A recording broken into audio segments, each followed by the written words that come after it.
揾健康 App 幫你解開健康嘅迷思。大家好，我係 Andrew Lee。有啲朋友下載咗揾健康 App 之後問我，點解除咗專業醫療服務啦、診斷服務啦、自然療法、營養品、健康食品、飲品、用品之外，仲有家庭攝影啊，仲有信貸方案，仲有請菲傭嘅公司，呢啲同健康有咩關係呢？其實我做揾健康 App 呢個健康平台，唔係從一個做生意嘅角度出發，而係從一個用家嘅角度出發。因為我自己曾經面對過揾健康資源嘅問題，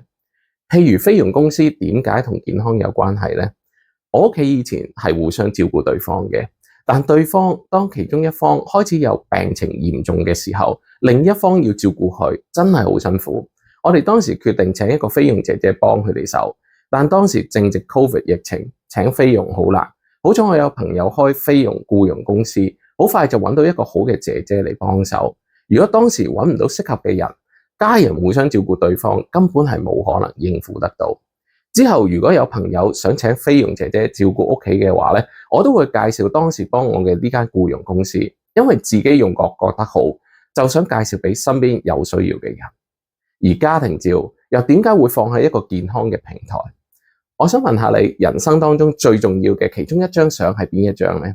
有時一個人最後一張遺照係佢留俾家人同埋朋友最深刻嘅回憶，但可惜有好多人過世之後，家人幫佢揾唔到一張正式代表佢嘅相片。其實我本來12月已經約好咗影全家福，想留住大家一齊開心嘅時刻，但其中一個家人咁唔好彩，突然之間離世，影唔到，對其他嘅家人嚟到講，變成可能一個遺憾。如果早啲影咗，就最少留多一張珍貴嘅相片，係可以留俾我哋。至於信貸方面有關健康咩事，如果你睇過癌症藥嘅費用，你就會明白好多新藥每個月起碼幾萬蚊起跳，普通一個家庭根本負擔唔到，而長者未必有現金流啦，亦都未必有保險幫助佢哋買藥，但係佢可能有間樓可以做按揭，點樣去安排最適合呢？有啲信貸方案公司真係可以幫到佢哋，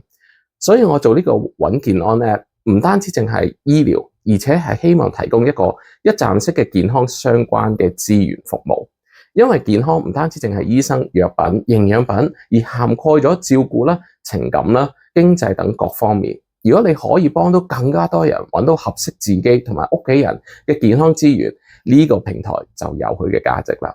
記得 comment 啦、like 啦、share 啦、subscribe 揾健康頻道，加入我哋 WhatsApp 群社群，仲要去 App Store、Play Store 下載揾健康 App，揾到健康又安心。